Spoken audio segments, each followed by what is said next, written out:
Get ready for a deep dive into the greatest labyrinth of information, revisionist history, covering the hidden legacy of an empire lost to history, the Great Tartaria. For the next 2 hours, your host Victor B will be clearing out the mud beneath your feet to give a clearer view of ancient and modern history. And there's no turning back once you open that door. With Great Tartary, many mysteries vanish, while other mysteries unknown surface. Technasma, catastrophism, pseudo-timelines, recent civilization resets, Phoenicia and the Moorish legacy in America, all will be explained. Every Saturday from 2 to 4 p.m. Eastern Time, you can expect to listen to this unfolding narrative which seeks to explain the origin of ancient and modern civilization, and how it was hijacked, and how we can retrieve the lost information of our advanced Tartar ancestors. With your host, Victor Bugge, on Radio Tartary in Studio B. Which is like, even before this, like the Mongolians had baton express pony mail, so there's never really a point of snail mail. Just using the word snail mail is suspicious. Like, why would they say that? I don't know. I've actually once raced data across a room on snails, just 2 DVDs tied to the back of a snail, just to see if I could do it faster than it would take to use a T3 line. But in general, very few people use snails for mail. So the electric instantaneous connectivity is like, if you think about Alamo as people were all alone and they couldn't communicate with each other, versus people at the Alamo were uploading vlogs, they're putting memes together and sending things. That explains a lot, and it changes the perspective people had of the fake news, because so much of it makes more sense all of a sudden how they were able to doctor and quickly change the news, because people said, oh yeah, it must be real, it's in the newspaper. Yeah, it must be real, I saw it on TV. It must be real, I saw it in the Wikipedia. That's another thing, I guess. That was an example of a non sequitur prize fold. What's that TV like Tartarian device? There's like a wireless news printer machine, like it's a pentelegram, and there's another one which just broadcasts. What's his name? Bell light base cam. Another story that is very Tartarian and advanced is from Philip's recent videos. Philip Drashinin. Shout out to him. He talked about that there was a Russian guy, who made like antennas, and one of the powerful ones that he made was in the shape of the St. Andrew's cross, which is what they use on the top of the distinct Tartarian churches or Siberian Russian churches. Right. So that's very interesting as well. And yeah, besides the fact that we can see, photographs of Moscow being lit up by some sort of electrical illumination in the early or mid to late 1800s is also very devastating, because it definitely seems like Napoleon said, scratch a Russian and underneath there is a Tatar. So, and it is admitted by many sources that Moscow and the Crimea was inhabited by the Tatars and built by them. So you were saying something, Andreas. Tartarian clothing looking like Italian Harlequin and Joker clothes, because of the bright colors and the patterns and the sophisticated patterns. And it seems like that's where clowns come from, is they've taken royals and Tartarians and they've made fools of them for fun. Like the Dalmatian clowns, right? Indeed, the Dalmatian clowns were great. But another thing I was going to say is there's so many inventions that we're finding that didn't work very well when they discovered them. I think of this sort of 19th century Roswell in the 1880s, where there is a free-for-all. If you can figure out how to use it, you can patent it. So the photophone, which Graham Bell invented on my birthday, supposedly, and it's just before he did any sort of simple transmitters, like all the Morse code like things and the telegram machines, all these less complicated machines that just use simple pulses, those all come after the video phone in 1880. So, I mean, again, I've included an article for the Revolution Radio people to listen to, but check that out, that photophones existed in 1880. And that they probably existed before that is really our presupposition. They didn't know what to do with it. This guy kind of figured out how to make it work. But it never was in such huge supply because they were using other machines that they were able to get to work quicker and faster and roll out this technology that they'd recently rediscovered. That's kind of the thing. Is so much of it is we know where people come from, but we're told that they lived in teepees or on the field and didn't invent the wheel, and it's just the stories are not adding up. Like, it's just more and more what we're finding is examples of things like wireless video phones in the 1880s. I mean, I would think that means you can probably do more than just. But that would be after the Tatars had vanished. Right, that's what I'm saying. Is I think that most of this technology that's in a free-for-all in the 1880s is you're seeing examples of rediscoveries in the West where they're like, these are machines we found in towers. I mean, look at Alexander Graham Bell, look at Edison, all of these giant generators underneath the buildings, and they're designed to do the exact opposite of what we're told. They spin in order to harness free energy, not they take energy to put out energy.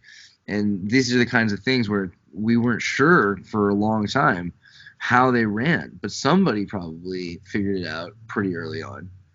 But it was just for those who organize this reset, whoever they may be, must have possessed some knowledge of how it was before, because they must have been from before. Because they didn't just arrive afterwards and organized all this. That's right. Hard to believe. Yeah, how it works. That's maybe they were the crew members on this ship of or something. Maybe they worked in the city. And there are books about that too, like Taurus Bulba. It's all about the Poles, these two Cossacks who were raised in Poland in order to take down Poland. They want to declare revenge on behalf of the Cossacks, so he sends his kids to a Polish school to raise them to think like them. I mean, that could very well be what happened to some sort of a group that worked against the Tartarians, or it could have been the environmental disaster, industrial disaster, but that also might have been on purpose. Who's to say that insiders didn't bring it down from the inside? These are things we just don't have the answers to yet. Yeah. But what we is that the historical narrative kind of shows a pretty shady side of the founders, the foundlings, and those who take credit for building this. They're a group of secret keepers that are openly secret keepers. Do you know what some of the critics says about the foundlings? Like, for instance, take Bob the Science Guy. Do you know what he says about the foundlings? Wear a condom? I have no idea what he's. Well, it's actually pretty much spot on, because when he was trying to answer the question, where did all these foundlings come from? Who are their parents and such, and where did they come from? Like, he was addressing Max Egan, right? And his answer was, men and women, get together, do their stuff, and the product is children. That was his answer. And then we don't have to worry about foundlings anymore. Thank you, Bob the Science Guy. I have it on good authority that Bill Nye is really just a meme about transgendered frogs. I don't know. I mean, like, in general, he's just like, use science, but it wasn't Bill Nye the Science Guy. It was Bob the Science Guy. It's a YouTuber. Sorry. Bob the Science Guy. I'm sorry. Bob the Tartary discreditor. Yeah, he has a series on like Tartary, and what he does is he uses Max Egan's very popular video, and then he just makes a response to it, and he acts as if Max Egan is trying to substantiate a lot of claims there, but Max Egan is not. He's basically narrating a list of claims a community has, and he's not trying to really substantiate it. I love stern brow. legit. Yeah, he uses a green screen like he's he must have bought some subscribers. He must be credible if he has a green. No, yeah, but not to give him the hugest advert here. Yeah, I know, it's fair. I think that in general, recent Tartarians, Xirtus, the Boogeyman, we should stick to some of these channels because we have so much information now that it's worth just kind of focusing on the ones that wanted to work and collaborate on getting that information to the public. There are other channels out there, but we can't speak for all of them. We had an issue recently where someone was saying that there are some members of the Tartarian YouTube community which don't know as much as we do. Surprise. And they say things that are kind of incredulous. Yeah, Walter said some important stuff, which was like, you guys are all right. It's effectively what he said was like, you guys are all right, but you got to be careful because there's other people out there that don't know what they're talking about. And yeah, that's literally true about all subjects on the earth. But, yeah. But it's flattering at least that we're kind of getting to that point where we should accredit each other. You know, we're like the Tartaria and people are Mudflood is part of it, but there's all the different aspects now of the Mandela effect is being questioned. Like, is there multiple timelines? I mean, clearly there's room for that if you start looking into CERN and the linear accelerators. Like, we're not putting anything past reality. Reality does crazy stuff, but it could also just be that it's I mean, this is the thing. We can't go into this with too many presuppositions and just say that that there's time travel going on. You know, we're not doing that. But it's pretty clear to me that CERN has an effect on reality because I've been watching it for the last 20 years, these different linear accelerators, and everyone has a story about Why do you think they're building more of them? I think it's in order to continually create fail-safe switches for their time loops. Hear me out on this one. When you start a linear accelerator, it's like a series of mousetraps going off, and you're able to create a network of time that at the end of that machine turning off is the beginning of that machine turning on. So you can functionally exist in any moment that machine's been running for. And you can put machines in other machines. So you can have timeline 2B, right? And timeline 2B phi or whatever, and this in phi to the second. So you look at how big a linear accelerator is to decide, and also when it was built, to decide what reality we're inside of. Now that's just some of the stuff that people are talking about in this field. I mean, if you've noticed, there's been a lot of Project Bluebeam stuff, which is where they're talking about aliens. They're convincing people that what they're seeing is, like, imagine agents are hypnotizing people and saying, who I am with my big fancy glasses. I'm an alien, and or I'm an interdimensional being, and don't think of me as a human agent and get me in trouble. Think of me as your handler, an alien. So there could be augmentation of the story, and we need to work together to make sure that we're actually accurate about that. But in general, I mean, look at this kid just now saying he's discovered twin-sunned para-Earth. There's like an Earth-like planet, and he just discovered it. You know what I'm talking about? Yeah, I saw the article. A 17-year-old intern at NASA, right? I was like, whatever happened to me? Why did you guys leave me behind? I was young and beautiful too. What you did, it was you designed some stuff, you programmed some stuff for them, and then you saw some stuff you shouldn't have seen, and then you pissed off and became a truther. I mean, I spent a lot of time, and even early on at NASA, going to Yuri's Night projecting video, for their concerts and things like that. It's a weird culture around NASA, and my grandfather also worked for Lockheed, and so I was around that area, like in Silicon Valley, for just in general. But and I have friends that were they're still trying to get me to work for Raytheon or go to do remote viewing gigs in Antarctica. And I've just been afraid to do it. Every time I hear about it, like somebody dies or just disappeared, and their parents are like, "Yep, it looks like we're not going to find out what happened to our boy." So I've never really wanted to continue on, just because it seems like kind of scary. And I don't. Who disappeared? Sorry. Who disappeared in whose hands? Take your pick, man. You look up Raytheon, people died from a flu outbreak in Antarctica, and then there's a New Zealander boy, he dies, and they don't even tell you what happened. And then there's the UCSC kid that died a few years ago. I mean, it's just it used to make sense because you'd be like, Antarctica's really cold, so yeah, he probably died in the cold, and that's a believable story. But now Antarctica is actually not as cold as New York City.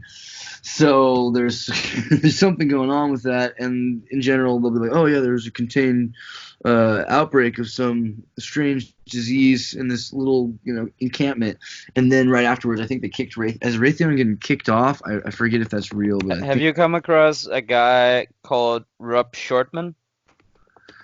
Rob Shortman. I mean, I'm not. No, it's not. It's because this guy gave an interview, and he basically said, having worked 1 year in Antarctica, that there was positively no 24-hour sun there, and he could say that very positively. And he detailed his account, and I think he was doing plum work for one of the stations down there. It was it was pretty. I was pretty horrified when I first heard, what, no 24-hour sun, and yeah. So I just wondered if you ever come across that guy. Not off the top of my head. I can look at it a little bit more. No, okay. It was just on the topic of Antarctica.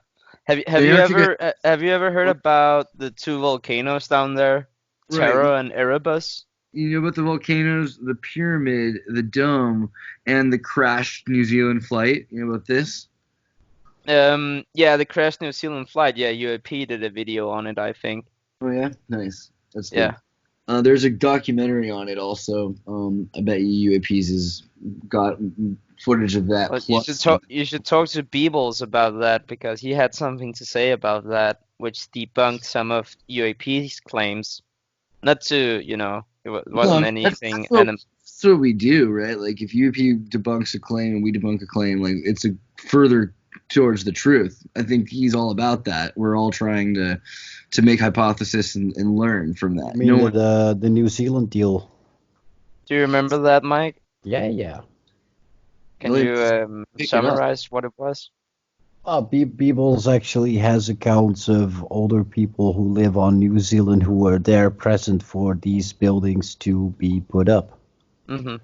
And it's not all that illogical to think that nowadays humans can copy some of the stuff that was built of old, and they just thought it looked good, right? They all came from Europe. It looked good over there.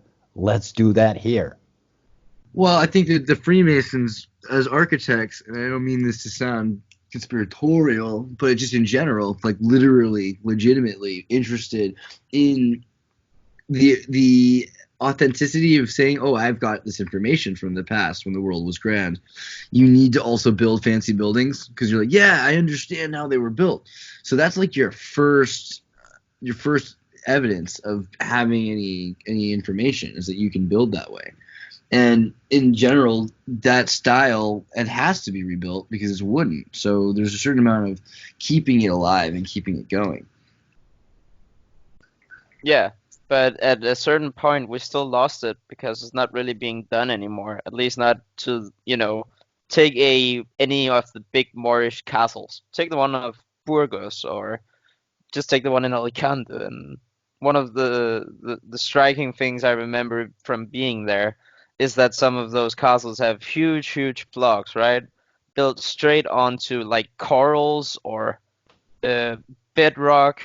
Just straight onto it, and still geometrically perfect when it comes to the castle, right?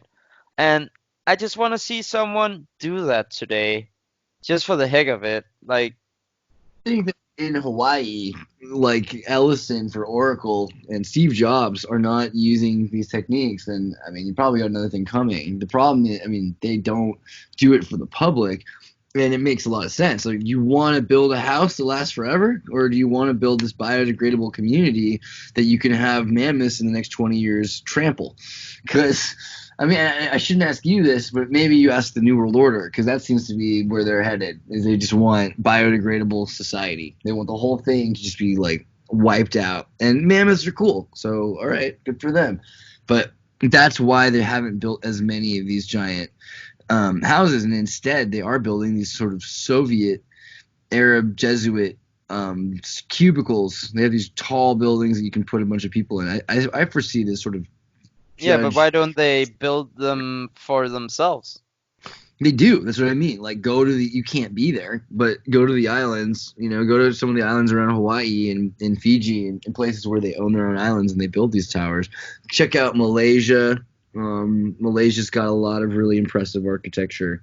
And, you saw the Alicante Tower. Yeah, but the new modern style is nothing like that of the old style. And but using that technology, the twin towers with that cone upside down in Alicante. That's what that. No, that was in Benidorm. Or Benidorm. But I'm not saying we can't build impressive stuff today. I'm just saying that the ancients definitely could do something that I don't think we can do today. Yeah, I mean, these original towers look really, really lavish, and you have to wonder what happened. You see all these pictures from Rome of these taller buildings that were like 13 stories minimum to 100 stories. What happened? Is it all sound waves? Did they all get knocked down? Or sometimes you think, could it have been that they grew these cities? And this is getting kind of far out. But if you look at the silicon tree monoliths, everyone has this story about these mesas being silicon trees. And if you look at mushrooms and how they can grow, they can excrete minerals, and they can make a totally solid, like, coral structure, like a house, as it excretes out the back of this rising mushroom. It could be designed. It could have frequencies to make certain size windows. It could, in angles, it could be like a beehive. So how many buildings look like that, or how many of these structures look like that? Well, look in Scotland, and you see these cubic growing, like, noodles coming out of the earth from the silicon mushrooms that are growing out of the stones. There's room for that too. Like, and they talked about this in the 90s, working towards houses which grow themselves. Why not cities which grow themselves? And that could explain a lot. Like, what happened to them? They were snapped. They were taken out because there were maybe a few specific locations where you kept most people so that it didn't interrupt the biosphere. Right now we have this sort of thin film of humans across the planet, like a hominid sphere, and it seems like that's not necessarily what we had originally. We had these, like, zones, and these zones had big towers that were at least 13 stories and self-energized. Yeah, that's a tale of, like, the Babylon Tower. And what I always find interesting about that is it seems to have been a communication tower rather than a tower to preach the firmament, which, like, seems so stupid that it definitely seems weird that the interpretation, landed on that they were, like, trying to preach the firmament. But I digress on that. It seems to be a communication tower because what happens is that the angels come down and causes a confusion of tongues, right? So even there, it is associated with communication. And I find that very interesting, to that idea that it was like a giant antenna or a mast or some sort. What do you think about that, Andreas? We're coming up on the hour. Do you want to finish this answer? Or no, there's not going to be any advertisement. So just checking. One more. We'll do a fake one again. Today's episode is brought to you by Sand and Mud. I like that. All right, yeah. And also remember that we are listener supported. And to go in on freedomslips.com, find a way to donate, please. Because without the listener, there would be no Radio Tartary, and there would be no Revolution Radio. So please, go in and support. Thank you. Lovers love those that love Revolution Radio. Please donate. Yeah. And also subscribe to Xirtus on YouTube and me, the Bugge Man. The Boogeyman and Xirtus. Yeah. So we meet again. Yeah, we have a lot of interesting material. Go to tartarynova.com. Check the Discord. Get in touch with us. This conversation never ends. Right now, as this is going, the Discord's nonstop, full throttle right now. So get on in there. And you can get some sick, dank memes, as the kids call them, or also some maps of ancient Tartaria, and a lot of old books and all sorts of information about the way things used to be. I mean, different devices, different technology, antiquitech, and ways we hypothesize some of these things might have worked, and what they might have done. So, right. TartaryNova.com. Get on in there. Yeah. So those were the ads for this time. All right, so I'm sorry to dodge your question so politically. So you were asking, I'm almost forgotten now. You rephrase. You wanted, do you think Tartarian technology? Say it again. Now I can't quite remember myself, but yes. That's typical. Yeah. Well, but today's topic was whether Tartaria was advanced or not. And that's Walter Bosley kind of pushed us to prove, and I think that's, you know, we've gone from people saying, is there a Tartaria, to, okay, well, what was it like? That was the first step. So in terms to answer that, like, how many books do we have that show the sophistication of architecture and free energy and kinds of clothing? Those are the first steps. We look at the asbestos, flame retardant clothing, but also I think you can. Well, I'd say look in Europe to see Tartarian architecture, because I have a reference where it says that a French cathedral was built or had elements built in the Moorish or Tartarian form of workmanship. So that is definitely saying that there was a Tartarian workmanship done on a French cathedral, and the old cathedrals are said to be built by the ancient Masons, which the speculative Freemasons say are their, predecessors. So it's very interesting that the Freemasons say that they built all the old cathedrals, and then you can also find references that they say themselves, the Freemasons, that they trace their history and all their symbolism back to Tartary. And they have a book where it says that their history starts there, in ancient Tartary.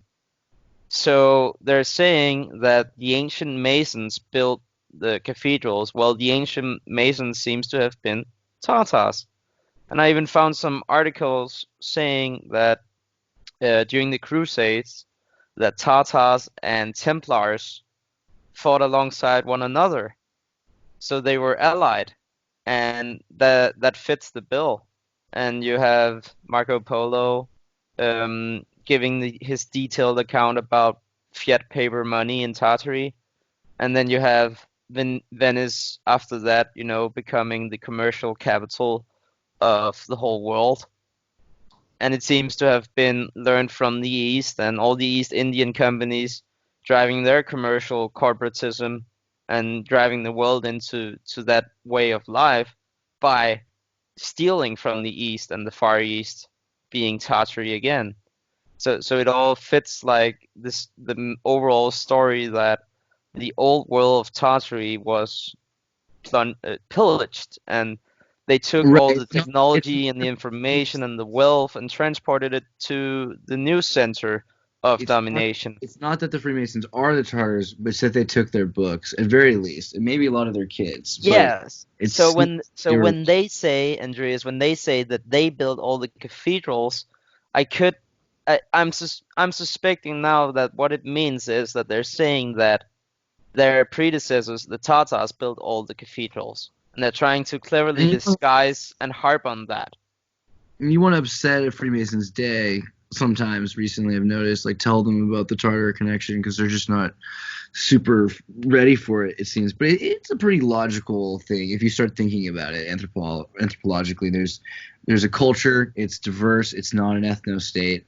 It's going to be... It fits the Freemasonic outlook. And it also, without Jewish mysticism, there would be no Tartary. There would be no Freemasonry, right? And the Jewish Kabbalah, but the Jewish sect that is responsible are the Ashkenazi, and the Ashkenazi are grandsons of Japhet, and Gog and Magog are also sons of Japhet. So they would be in the same grouping. So of course there is a link. There has to be.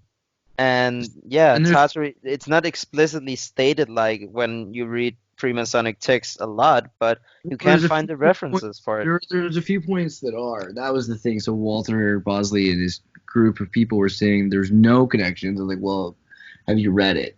Because at least 11 times I've seen the Morals and Dogma, and I actually put together just the 11 times that Tartarus also, like the name Tartary is mentioned in Morals and Dogma. I think like it mentions a temple in Tartary that was built with 28 pillars or something. It talks about Tartars, and it talks about Tartaria, it talks about Tartary, and it talks about Tartars, and it mentions how the nomad in the Tartarian wild keeps his flock in the same close-cropped circle where they first learned to browse. And another example says, no more can the Warsaw be Tartar than Venice be Teutonic. And there's a number of little sentences which, what are they really trying to say? And there's no single sentence which is exactly what it means in Morals and Dogma. There's math, there's symbolism, there's grammar jokes, there's a lot going on, and you have to get maybe 33 at least different interpretations of a sentence.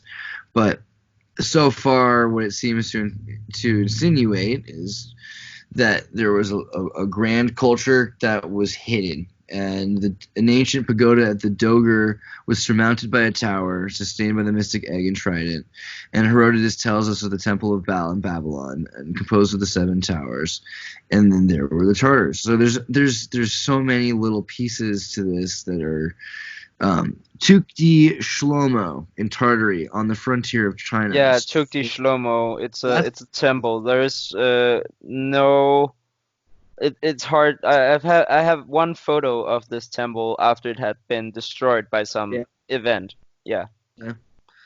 That's a hard one. Tukti Shlomo's, I think it's a school, as well as the temple. I think there was maybe a school of thought that was around an area. That's so far my hypothesis. And granted, there's, like you said, pictures of its scorched earth, one maybe, and that's more than I've seen, by the way. I haven't even seen that yet, so good job. So, but I've been looking for anything that I can find on Tukti Shlomo for a while in terms of phonemes and different kinds of. I have a photo of it somewhere. I'll pass it to you if I find it in my vast library. We'll put it in a link somewhere, and if you can't put it here, they'll find it on the Tartary Discord. Yeah, right. But it is interesting that Albert Pike mentions Tartary there and in this temple. I think there's an astronomical correlation between temples and astronomy. He's explaining there, as far as I remember. But yeah, in another text it says that ancient Tartary was the origin of Freemasonry. So that was the point about the Templars and the Tatars being allied, I think.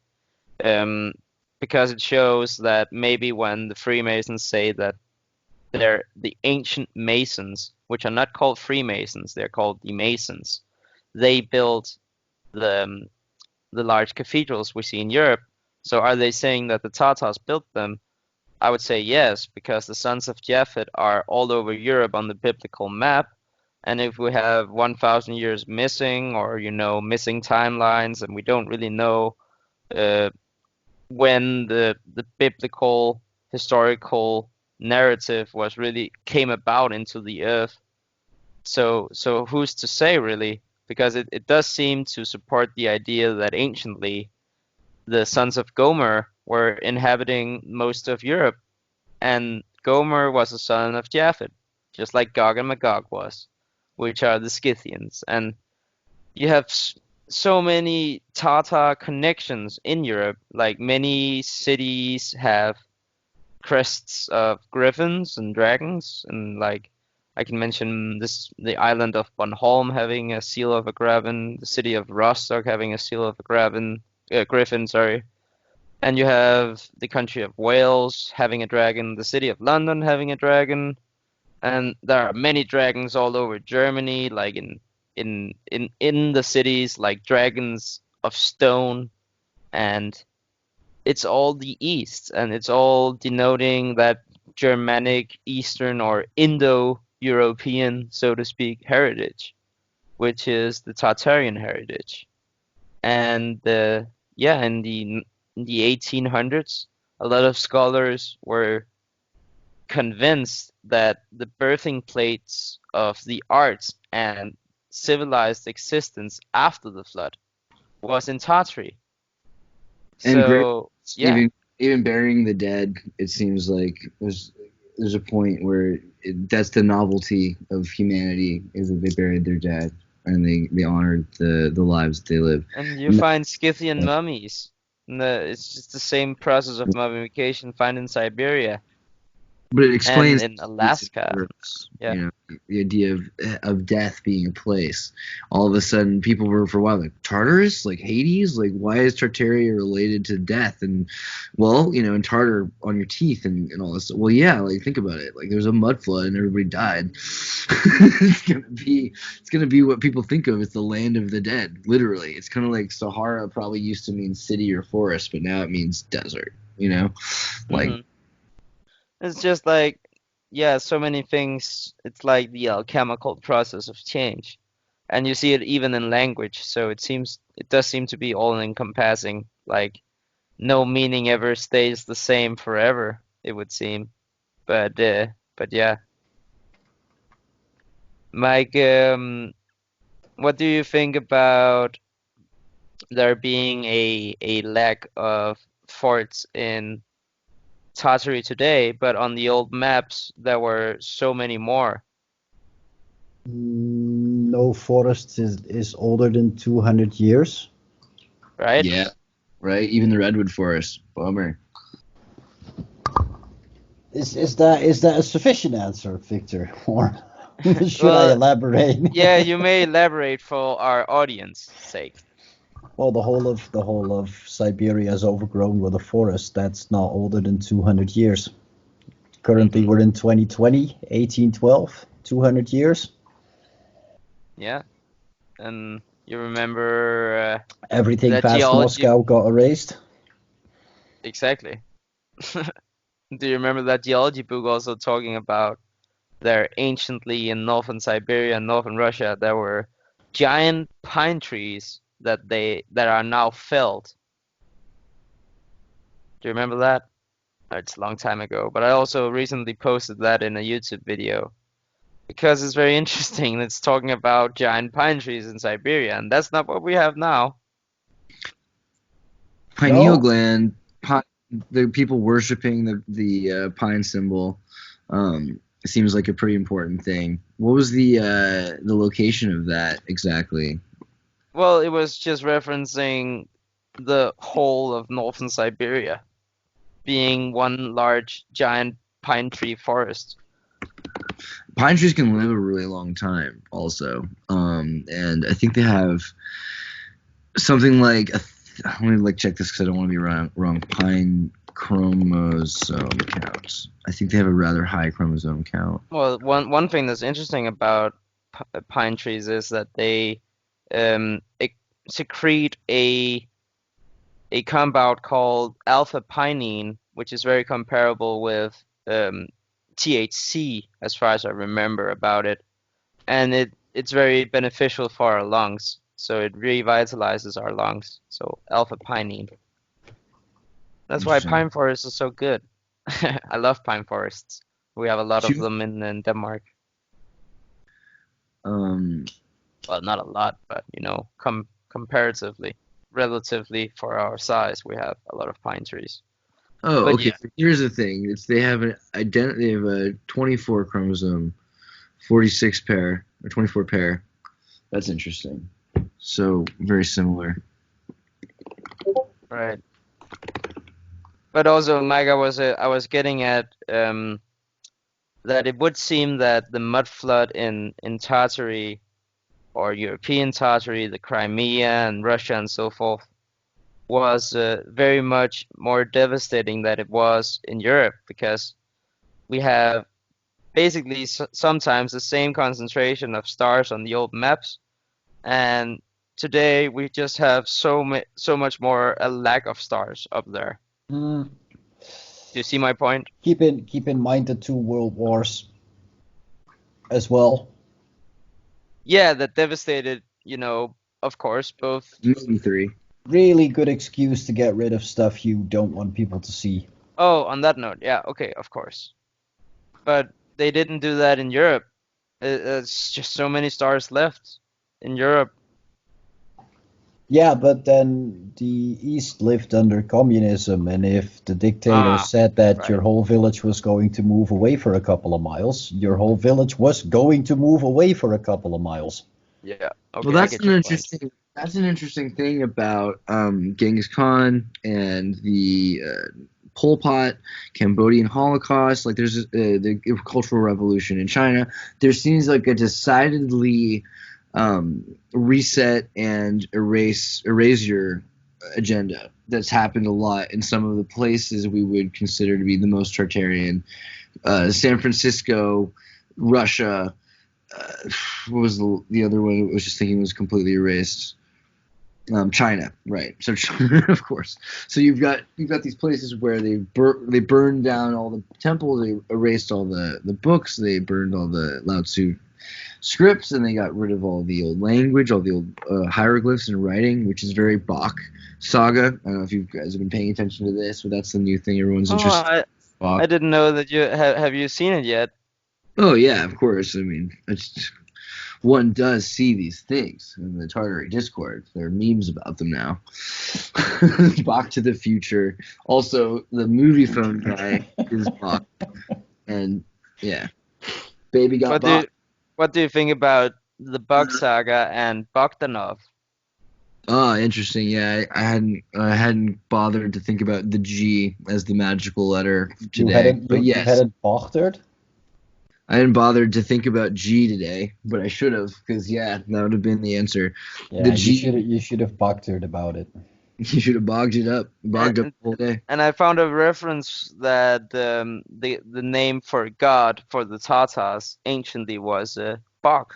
Of course, yeah. I mean, it's not even just ancient. It's continued like today. You go to Slavic countries and they refer. Yeah, Bulgaria and all Slavic countries have something to say about Bog, right? I got a friend named Bogdani here in Connecticut, and he's Hungarian, and his name means beloved of God, Bogdani. You know, I mean, there's the Bogs. Baby got Bog. Yeah, it's interesting. But of course, I'm not. To get back to my point, like I'm not denying the mud flood, but like keep in mind those two big wars that they will have used to get rid of a lot of stuff. Yeah, but also think about Kamieniczek in Poland, and you see and how devastated it was. And then you hear about the mud volcanoes in that area and how large the eruptions of ancient times was, according to geologists.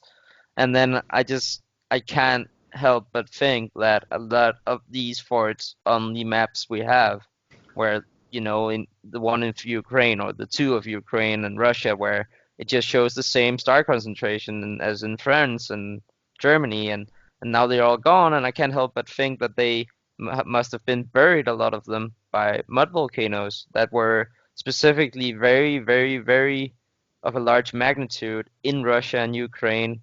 And there's even a story about a giant mud eruption on the island of Taman, close to the Crimea, that changed the whole Crimea Peninsula and surrounding area.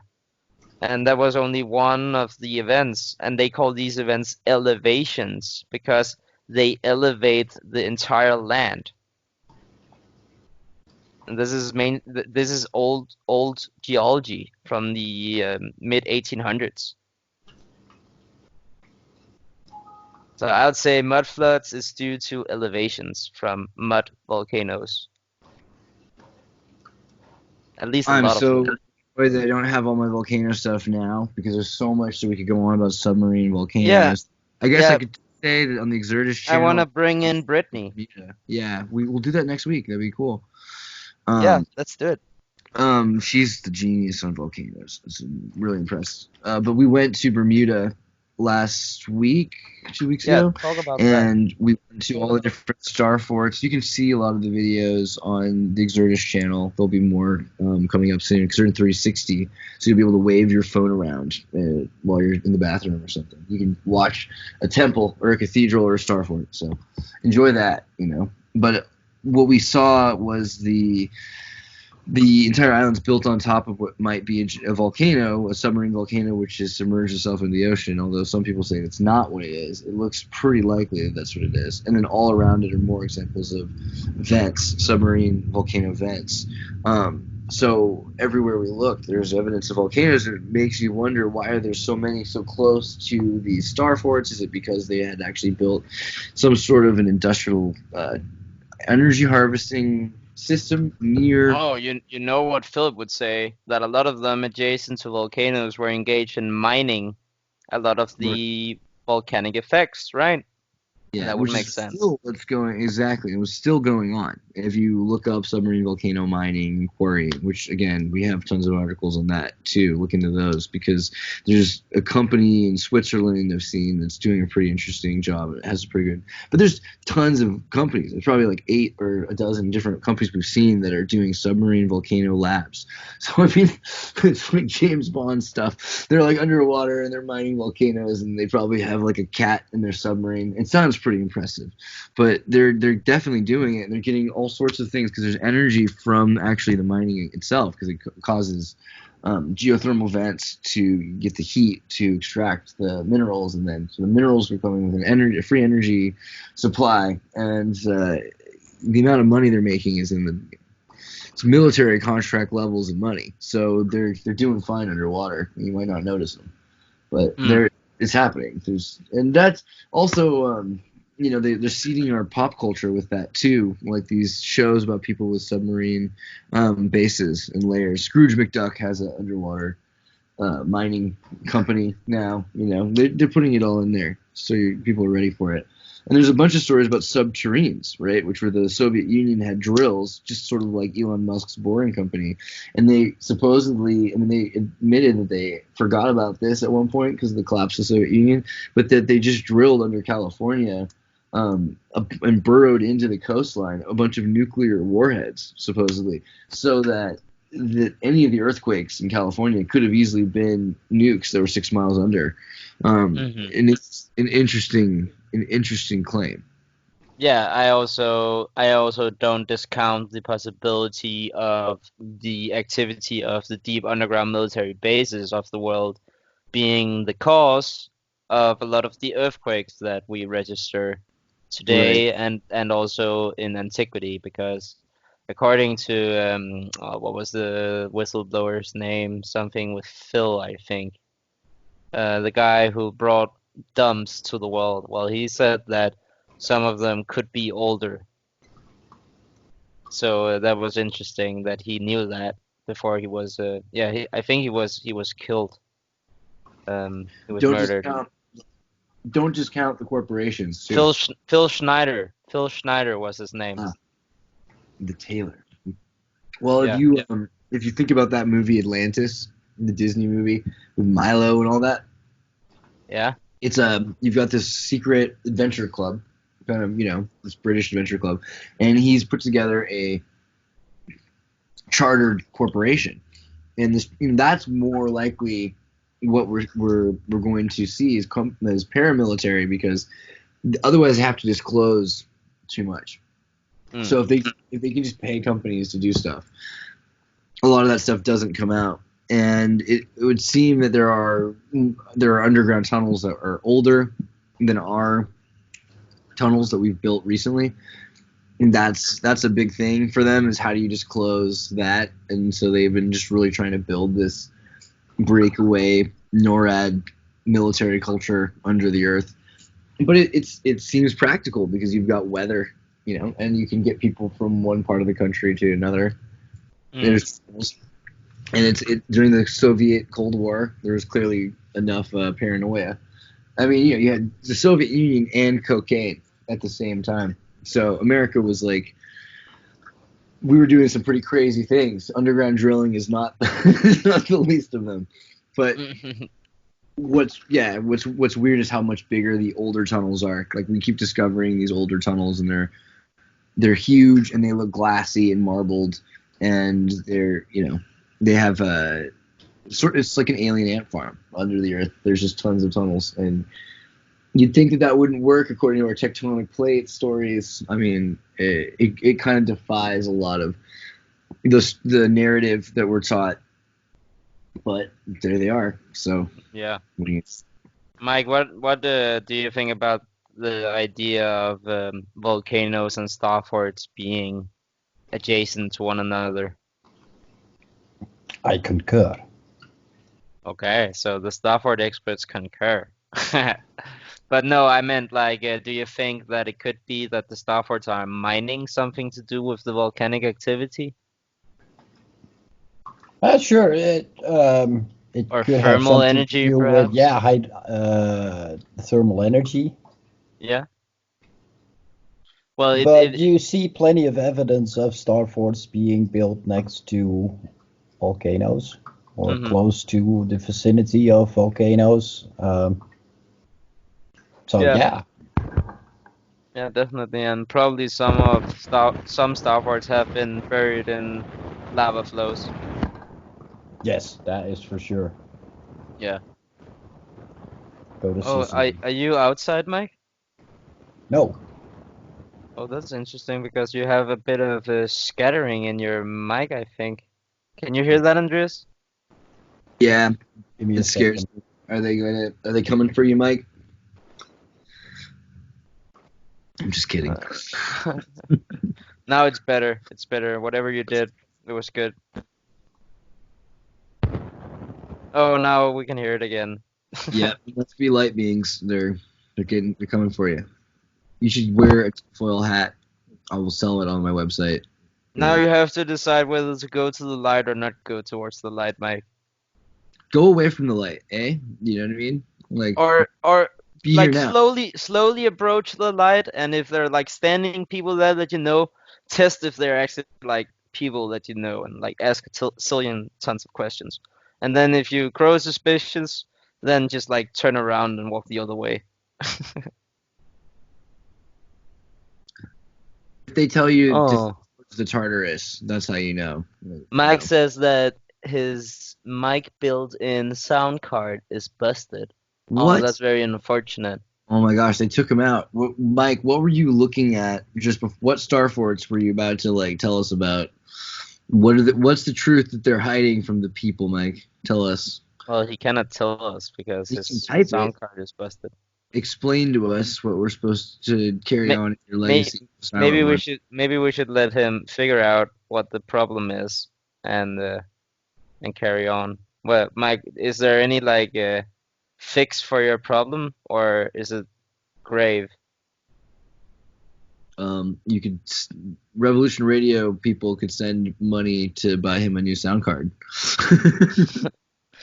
Well, he says he'll try to fix it, but let's just let's talk about, do what you do best, Andreas. Talk about Tartarian technology.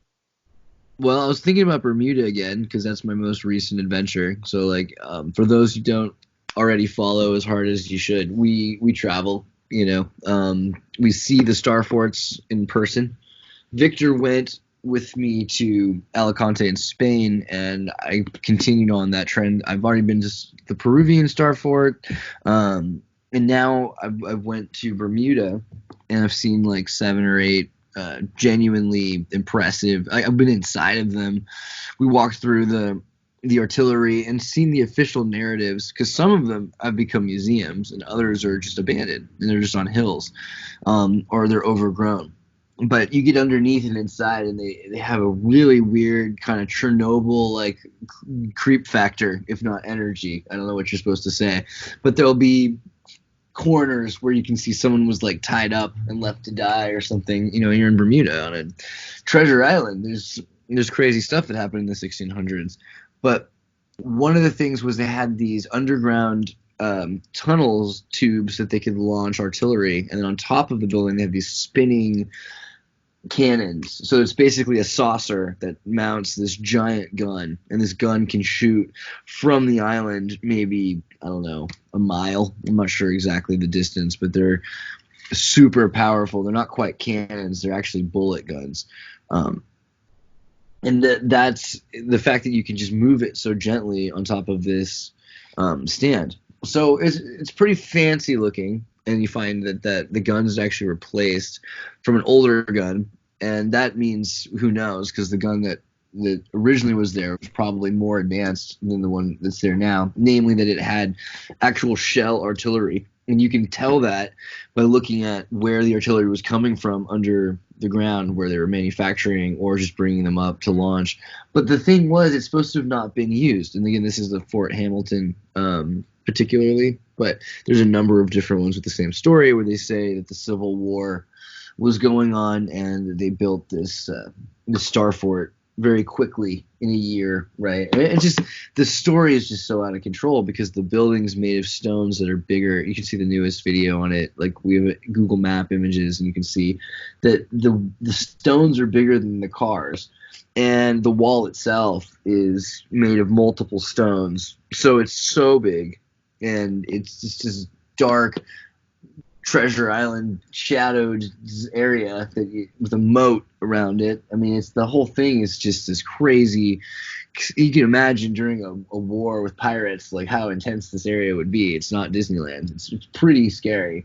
But I mean, what for the Civil War with the United States and the Confederacy, which is pretty far away, but okay. And then it was built in a year. So we hear this a lot with the Tartarian narrative, is that everything was built in a year. And usually it was right, they have no pictures of it being built. They have people standing around it after it's being built, and it looks like they're just cleaning it off because it's all dirty, and that's the beginning of it. But that whole situation on the island of Bermuda is filled with different things that are supposed to have never been used, yet you can see that they have been. So that was my main question when I got there. It's like, what was the original use for these things?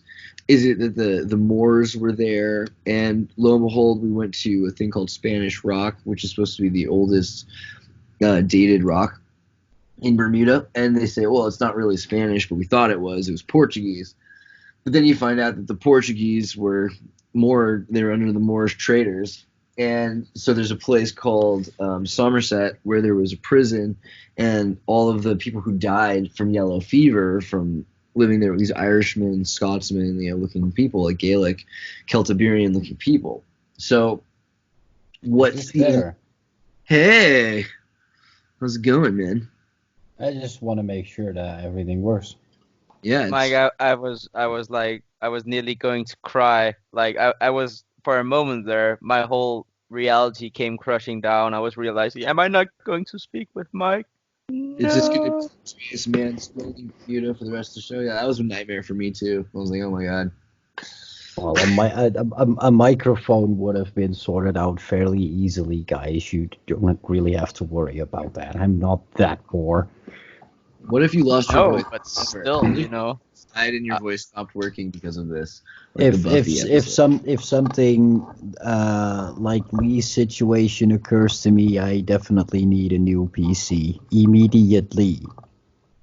Yeah, we need to start working on this. He's one of the most valuable Tartarians. We should make badges for the sports. We get you a jacket, but I guess after we get you a new computer. Yeah, Andreas, can't you, instead of t-shirts, produce some really awesome Tata jackets or something? Tartar jackets, yeah. Well, that could be a thing. What we're gonna do soon is jewelry. I was in Bermuda thinking about all these old pendants and symbols of pirates. Starfort jewelry with 3D printed stuff. There's actually a guy in Germany who 3D prints Starfort art. We have 3D printers, and you can buy 3D printed stuff. Just let us know what you want. But what we're gonna do is melt down the old silver and make it into Tartarian branded stuff, because I think people really want to wear Tartarian. I want to wear a Tartarian ring, You know, it was kind of like, make a bracelet. I broke my bracelet, and I want to replace it. Little things like that. So I'm thinking we're going to do some of that. But yeah, in terms of what better way to tell someone you love them than to like give them a informative piece of jewelry about Star Fort history, right? Right. But yeah, jackets, okay, duly noted. I do have hoodies. If you want a hoodie, Tartaria hoodie. We even have Tartary girl hoodies, cute pink ones, and whatever color you want. Oh, you said Tartary girl. We have Triley the Mist in Tart here.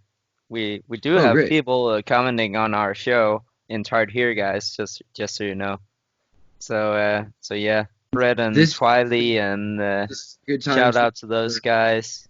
And also we had earlier on NYC listening in and being a bit worried about the narrative of Freemasons and Tatars being linked anciently. Right. That was my concern to say, is that it was stolen, but there is obviously evidence. That's what the Masons say, is that they have the secrets of Atlantis, the secrets of Egypt, and the secrets of Tartary. Yeah. Just think about Manly P. Hall's book about ancient America. They said they're building new Atlantis in America, right? It's not rocket science. Actually, it is rocket science sometimes. But like, well, then rocket science is pretty simple. You just need to know the data. Right. Yeah. It's all about the data and about the lack of data that has been given to the public, and that's the only I think necessary or fundamental variable in this. But then when you start looking for it, you'll see it everywhere, even places where it doesn't have to be, like Woder, Wasser, Watar. Like you start looking into like the root words of things. You're like, oh, whoa, it's in everything. You have a deluge culture, you have a Solent culture, you have all of these different parts of it, like Taiwan, Tainan, like all parts of this Formosa. I mean, all the pieces fit together, and it's a complete start over from thinking that we're evolving to be the greatest thing and that there was nothing cool before us, that we're the best. I mean, that's nice and all, but it's not accurate. And it's just like the Taurus. It's an infinite spinach. That's an inside joke. Mike, do you remember how that came about? Oh yeah, that came about. Infinite spinach, like Popeye the Sailor Man? You've never seen the infinite spinach meme? That was a boomer pun. I'm sorry. No, it's more like fractal spinach. I really want that meme. Somebody send us memes about spinach. Well, Mike can post it in chart here. I got it at the ready. Give me a second. Mike, he has a folder for the best memes, and he is very diligently cataloging the memes. So whenever you mention a specific meme, Andreas, you can expect that Mike, he will either produce a GIF that is relevant or a meme or a GIF that is his reaction to whatever happened. For Patreon supporters and donor box people, we should include the memes in a folder somewhere. That's like really easy. Like we should have a catalog. We have the catalog. We should make it easy for people to just have a deck of memes. New rule: we give people decks of memes. Yeah, I shared it in the Tart here. I mean, that's the only place I can share it. So. How did you get such a perverted looking picture of spinach? It's I like you gotta thank Victor for that. Yeah, I made the meme. It looks like the backside of a pig, boy. The Taurus is an infinite loop of spinach. I made the remark. I don't even know how it came about, but I made the remark in reference to Mike, who said like the Taurus is infinitely spinning, and I said the Taurus is an infinite loop of spinach. Yeah, I did it. It was funny. Well, Mike, it was talking about Mike Stellium, so two Mikes. So it's good to be distinguished. We have Mike 13thMonkey here, and the other Mike is Mike Stellium, also known as Stellium7 on YouTube. And of a Titan. Well, I was just about to say, if you really don't want to stay up all night, don't watch his videos, because it will keep you up all night. Yeah, I mean, you got to be careful with that. Make sure you have some warm milk. But it'd be worth it some days. Like it's better than binging other shows ever, I'm pretty sure, and you'll get more out of it. But the thing is, it's all about the next day when you walk around and you're like, whoa, whoa, what happened to my perspective? Because all of a sudden you look at things with this Tartarian upgrade and you're just like, what? What's up with this building? I never even noticed I live in this place filled with buildings for giants or whatever is going on. You know? The narrative has changed. I mean, gosh, it must have been intense to be living at a star fort basically all your life and be like, oh, no wonder I can find them so easily. But like never even notice the one by your house because it's subconscious. And then you find out that there even is a star fort with your last name on it. That's pretty legit. No, it's not actually called. It's not. It doesn't have my last name. It's in the city of my last name. It's actually called the Wiedekerschans, but yeah. Mike, don't do an autist on us. I am. So what is You could have bent the truth just for this. No, I'm kidding. I'm kidding. No. We must strive for truth. Yes, that is true. That is why I add skeptical remarks like, guys, don't forget about the world wars. Question all things too, you know, and let's always go back and look at these things that we've said and try to find evidence for them and against them, and because that's what we're trying to do is we're going through a lot of fake news and fake history and trying to find anything that fits together. There's a story for you, Andreas. No, not a story. There's a question for you. In Tartary. Twilight says, so where do we think that the Starfort builders versus the Tartarian architecture falls within the timeline of our source that Static in the Attic compiled in one of his last videos? I think Static in the Attic didn't look at the timeline map we have. Static also doesn't agree with Tartaria in America. Yeah, I don't think he's very accurate. So I don't know. I'm not discrediting. I am. He's a cool guy, but like I want to have that debate because if he's saying something that there is no examples, well, we have pyramids in Illinois. I mean, there's tons of examples of pyramids. There's more pyramids in the West Hemisphere than there is. As far as I'm concerned, I think he knows that. I think the only thing he said is that we're not supposed to say that everything is Tartarian without, something to back it up with. And I agree. We do have evidence of the use of the Tartar words and the idea of Slavic DNA. And, what is the Cherokee have stories of the tall, white...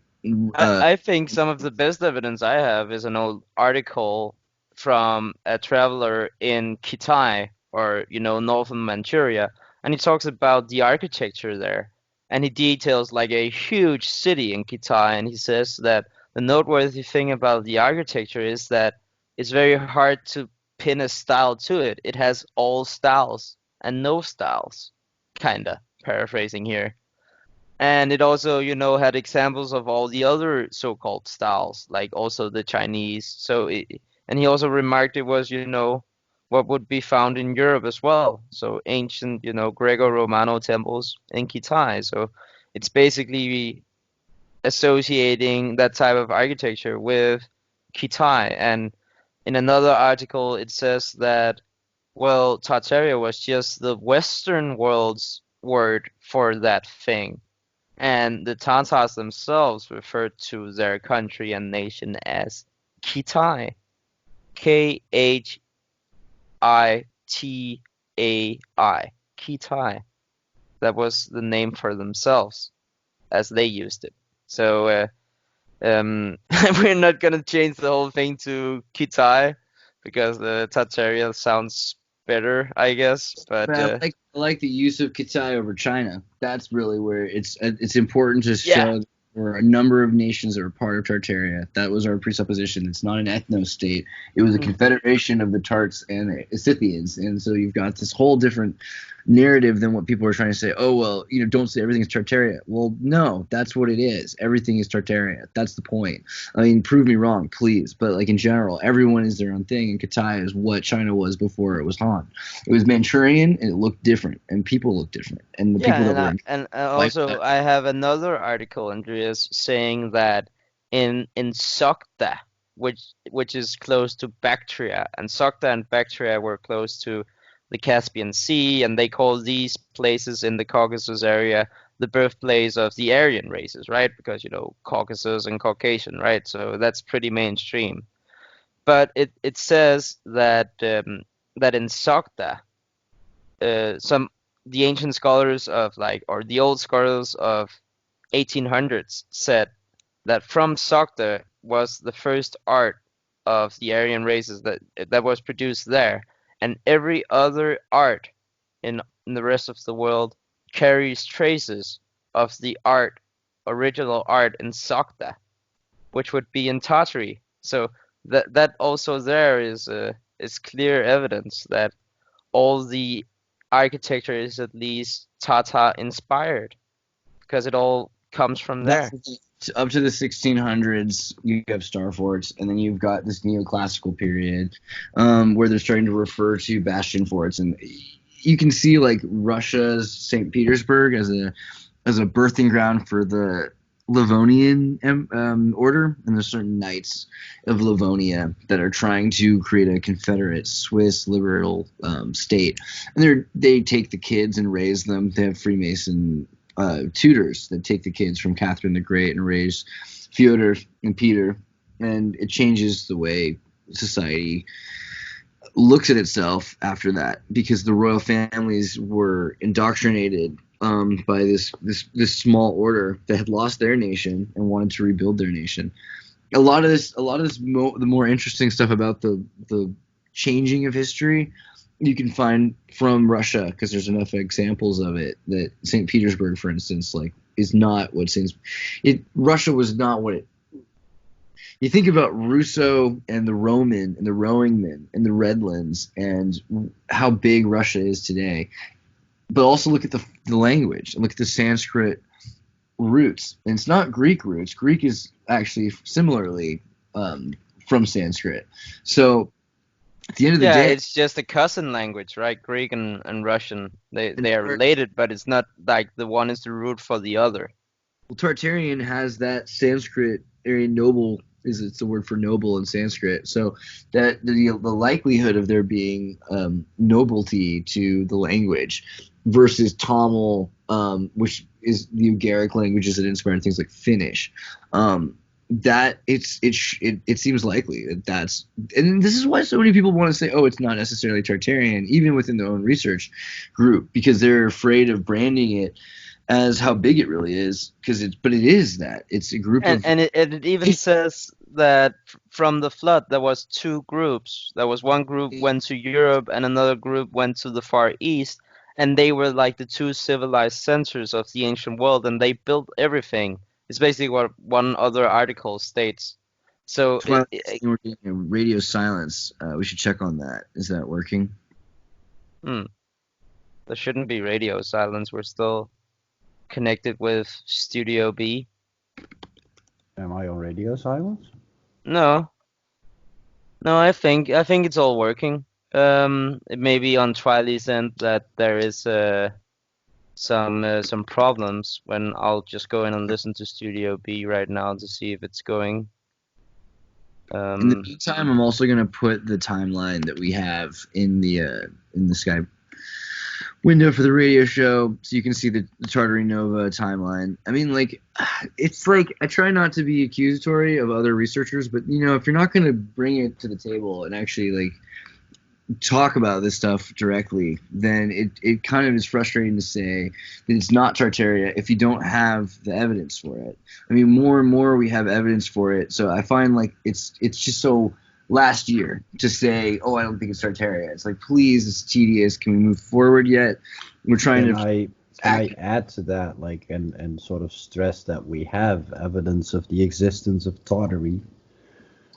Once being a very great nation, but we have no evidence tying them to the Star Forts.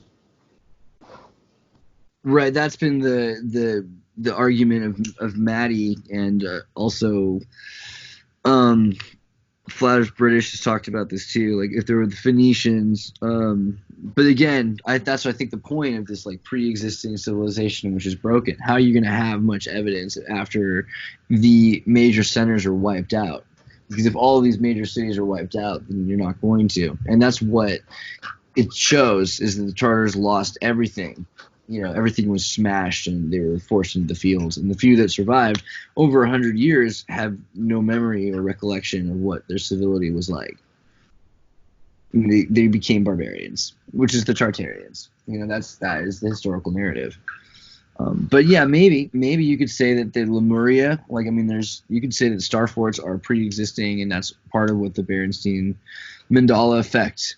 Berenstain and Berenstain.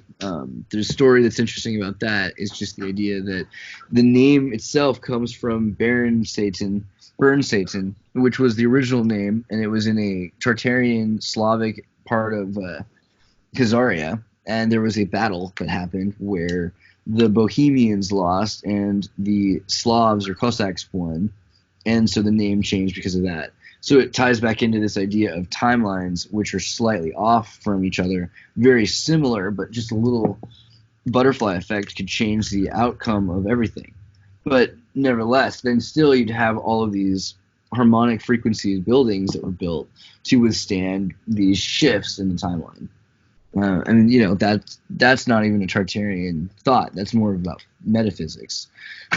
But we've had a number of people that have talked about that, like Cynthia Sue Larson, and I think there's more evidence every day for the impact we're making on metaphysics and the non-causality of our timeline, where things are happening which are converging regardless of our choices. But maybe it is interesting. Also, the quantum mechanics aspect of it, and I really think that someone needs to step up and talk more about the implications for the new or of the new research in quantum mechanics. For instance, the late choice quantum eraser really has some interesting implications for the the nature of reality and how we should perceive it.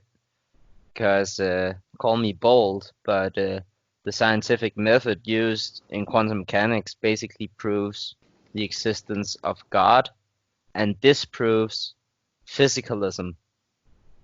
And it's very interesting.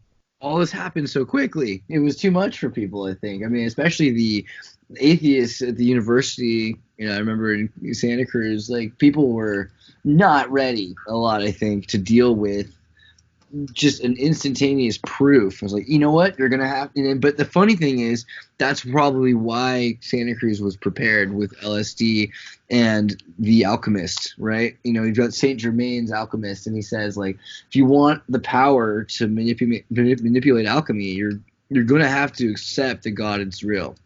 You don't have to like him, but you're gonna have to accept that there is power out there that's bigger than your naive, self-propelled bag of other people's breath, the divine breath from someone else. And it's also, DNA is great. You take an autist and you show them how DNA works, and it's pretty hard to refute that that's an intelligent design. So everything just very much so, yeah, really true. There's too many narrative shifts right now towards that. It's good because this is all stuff that seems really obvious if you read Chardin, if you read Teilhard Chardin's Phenomenon of Man and the Divine Milieu. All this stuff is old Jesuit metaphysics from 100 years ago at least. So it's if you were already writing on that, and thank God I was, it's all gravy. But I can imagine, I've seen some documentaries and talked to some mathematicians who their PhD was all about a failed math equation and a wrong way of looking at things, and you just have to feel bad for them because you're like, oh my gosh, how did you not see what was going on so much? Oh well, and there's a systematic method of keeping you from going outside and seeing how things really are and communicating with others so that you get deeper into a hole, away from the truth. I just feel like a lot of the pride that, the Bible describes as being a sin, right? To be prideful. A lot of the pride that comes from being in the education system and being a PhD and thinking that you definitely know a lot about your field, right? A lot of that pride, I think it just comes down to some karmic choices that just makes you go into the position where you're gonna be wrong about something, and it was very obvious, and you acted like you were a huge expert and you were very prideful over it, and now you have to face that a layman comes and points something out that just busts the whole idea that you knew anything fundamentally about it in the first place. And a lot of that is going on in science right now, or the pseudosciences, as I like to call them. Because like a lot of it is pseudoscience. Because the definition of pseudoscience is a proclamation of science, but a lack of adherence to the scientific method. So it's proclaimed to be science, but it didn't use the scientific method to reach its result, so it's pseudoscience. And most of what is proclaimed to be science today is exactly that. The lack of the scientific method. It's very rarely used. Now that we're moving towards a moment, like, here's the craziest thing about the scientific method, especially in a metaphysical age, is that it's going to start affecting even more so than before the answer. So it's really exciting because we're about to start changing and deciding what rules we want. I mean, this is something people talked about in terms of the.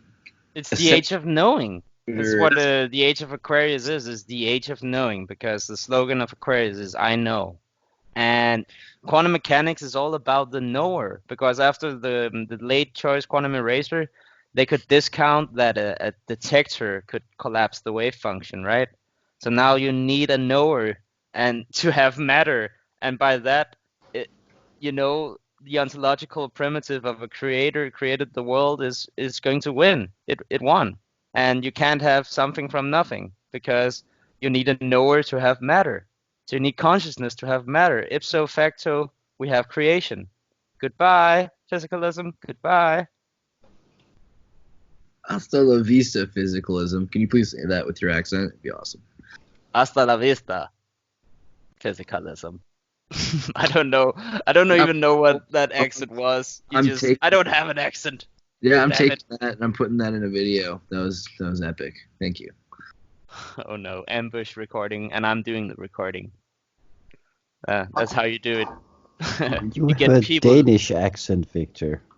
I don't have a Danish accent. I'm sorry, and I can't fake one because it's not a known thing. Like, can we do a fake Swedish accent though? Because that's what they did. That would perhaps be a little bit easier. Yeah.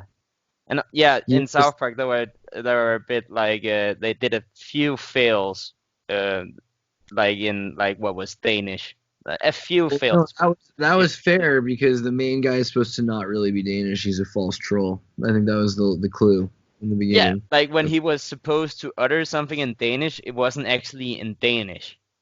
Yeah, that's rude. That's the point. That was rather telling. If that was unintentional, that was, I guess, a very interesting detail that I should have picked up on, but I thought it was like, nah, maybe they just, like a lot of other Americans, just, mixed up Danish with Dutch or Icelandic or Swedish, or, that happens. Could be. I don't know. I think that secretly they know a lot about what they're talking about. Danes for Denmark. It was like the Danishes and all that. They had like a lot in that episode. But okay, cartoons. Maybe we'll save for another time because we do that. We do talk about cartoons and we talk about the secrets. I think Victor and I are gonna very soon do the South Park episode about Dick Hartman, and it'll be very interesting. There's a lot that we can talk about that. But for the sake of Tartaria, we can focus on. Really, I think what we've covered in the terms of is we found a lot of examples of their technology in Tartaria. We don't know necessarily how much of that stuff, what its function was. We only have hypothesis, but we found examples and people have worked to recreate some of this stuff. Some of the names to look into are the like Victor Schauberger, Nikola Tesla, Maria Orsich, people that were working with this technology and trying to, Alexander Graham Bell, Marconi, and even modern people like Eric Dollard trying to figure out some of this stuff because he's tapped into something, whether he understands what it is or not.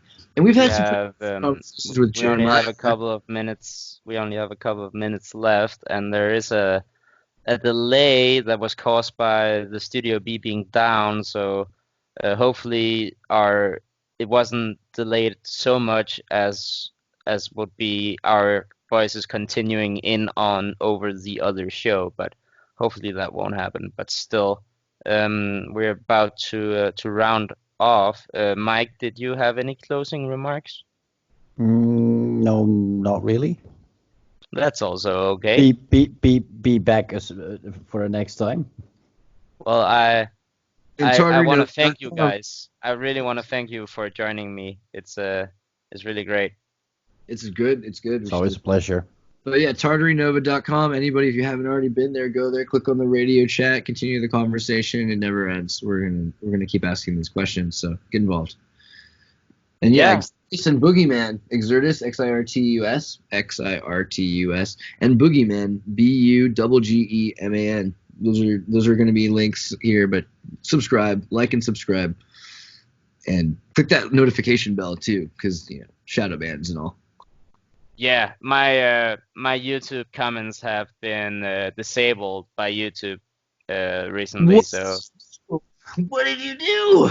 No, they didn't. No, it's just because I put them for available for children, and then they thought they were not suited for children, so they disabled my comment section. You shouldn't do things for children. Yeah. But yeah, on that note, guys, I'll be rounding off now. So thank you for listening to another episode of Radio Tartary, and thank you 13thMonkey, and thank you Xirtus for joining me for another episode. And thank you, Victor, for another exciting adventure of Tartary Radio Chat. Or Radio Tartary. Thank you, guys. Cheers. Cheers, man. Bye.